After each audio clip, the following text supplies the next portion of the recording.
Hey everyone, how's it going? One of the first world problems that we're dealing with today is the range of our 12-speed drivetrains. Yes, Shimano has 510%, SRAM has a 520% today, but none of these two is actually the widest cassette range for 12-speed. That would be the E13 Helix. Let's check it out. There's a lot of talk about the range of this cassette, which by the way is 9 to 50 for 556%. But for me, the biggest innovation is the fact that they've avoided the patents of Shimano and SRAM somehow, and they made this cassette compatible with both 12-speed drivetrains. As you know, I'm always using a mix of Shimano and SRAM, and this can be the absolute perfect cassette for my many configurations. Just like in the past, the E13 cassettes are made in Taiwan, and when you're ordering the cassette, you're actually going to get two boxes. That's because the first one, it's going to have the 9 to 36 cluster. You see it here, Helix Race cluster, 12 speed. Nickel is the color. And the second box, it's going to include the aluminum cluster, the 42 and 52 cogs, and I decided on the gray color. And you do have different part numbers here, so in case one of them wears out, you can just order that part. This type of design is not new for E13. Back in the days of 11 speed, they had the 9 to 46 tooth TRS cassette. It uses the XD driver because this was back in the day when the SRAM XD driver was the only free hub accepting a 10-tooth cog, and E13 took it one step further. They start at 9 over here. The 12-speed Helix is built very similarly, and as you pick this up, this feels like quality. This is machined from one piece of steel, just like SRAM does it. And the 9-tooth cog actually has 9-tooth written on it, as if they were pretty proud of it. If you're trying to use this with the Hope hub, there is a big warning there to read the instruction carefully. In the box, you're gonna get the instructions, and you can see XD and XD Road are the only two free hub bodies accepted. For XD Road, you have some shims over here. Whoops. This is some sort of a sticker that came off from the big cluster. I wonder where that was. Okay, maybe it was here. Not that sticky, obviously. I don't think I'm gonna install it. And a little bit more grease. You're gonna need grease to put on the free hub body, and you're also gonna use grease at all these contact points. The Helix name was introduced for a new line of products that are compatible with both SRAM and Shimano, and they actually have a couple of versions of this. This is 12 speed for 556% range, but they do have an 11 speed version of that Helix, so that will be 9 to 46 tooth for 511%. These cassettes are not e-bike compatible because they are meant to be super light. This 12 speed with anodized aluminum cluster comes up to 364 grams. That is 20 grams heavier than the 345 specified by E13, but the same as a SRAM XX1 and about 10 grams lighter than XDR. To install this cassette, we're gonna need an XD driver. This is the SRAM free hub for 11 and 12 speed. We're gonna need a chain whip, and I'm gonna try to follow their instructions. I'm gonna use the provided grease, a 3mm hex, but if you're not comfortable torquing this to 3 Newton meters, you can use a torque wrench.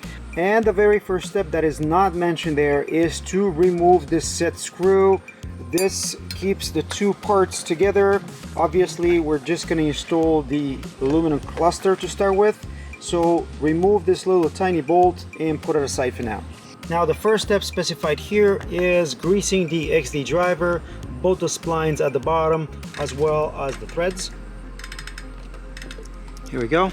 I also put a bit of grease here on the splines of this big cluster. The idea is that it just fits into place. You see how it went down like in 2 steps, and now that it's fully bottomed out, here we go, 3 steps. You can finally tighten this. You can use a torque wrench, as that 3 Newton meters is not a lot of torque. Next, you're going to want to get this dome ready to go, and I mentioned that Teflon bushing. There is already some grease underneath here. You're going to have to grease it on the inside. That's what touches your XD driver. And in this step is where the instructions are a bit dated again. That's the picture of the old cluster. The new cluster has these little tabs that will interconnect with the aluminum part. Make sure you put grease there and here, again, everywhere where the two components touch each other. And now we're going to push down this small cluster on top of the first, making sure it's lined up with that open position. Here we go. Next, we're going to have to rotate this top cluster into the locked position, and in order to do that, E13 recommends using a chain whip. I think we can use a cassette tool as well. I'm going to try the cassette tool first.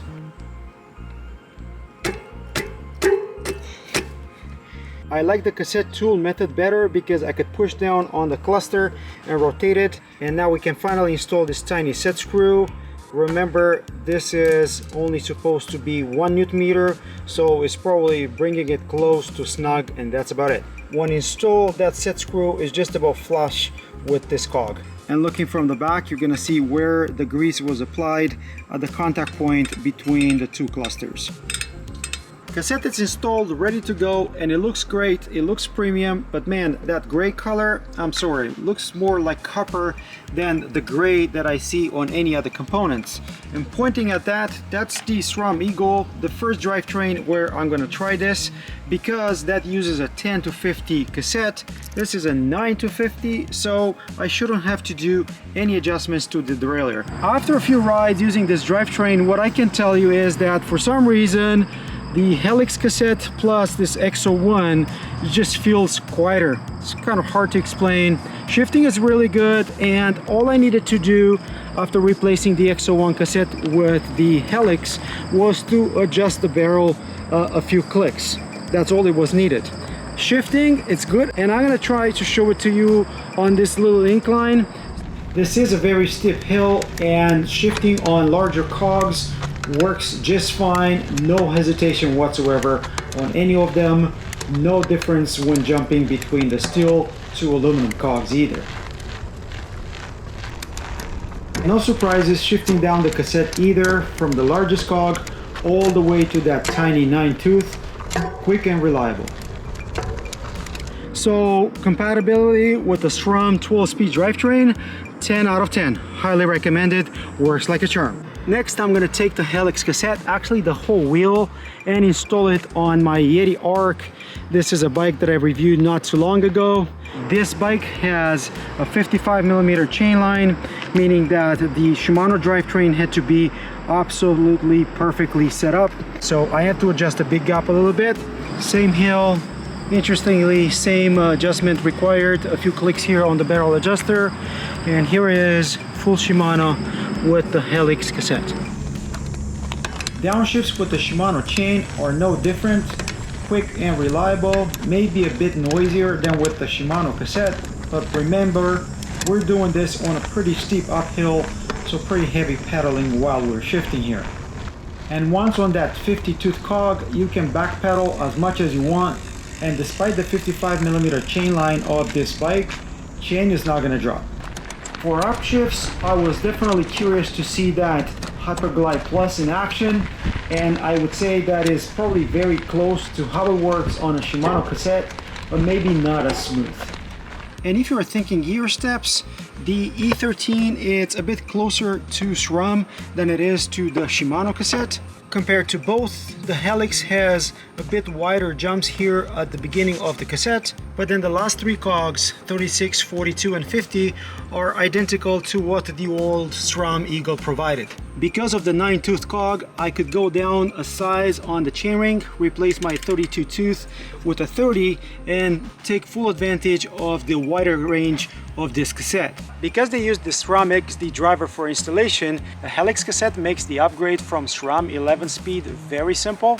You use the same XD driver, install the cassette, and then choose your drivetrain, Eagle or Shimano 12 speed. I have raced this over the weekend on a terrain that required a lot of shifting, most of it under load, and Helix with the SRAM Eagle configuration worked absolutely flawlessly. Mixed with the Shimano drivetrain, I would say that the E13 provided about 90% of the performance of a pure Shimano drivetrain, so thumbs up for that configuration in my books as well. So there you have it, guys. Wide range, good shifting on both SRAM and Shimano. So for me, this new 556% range cassette gets thumbs up. Have you guys ever considered configurations like this? Have you ever used Helix? Do you have any questions for me?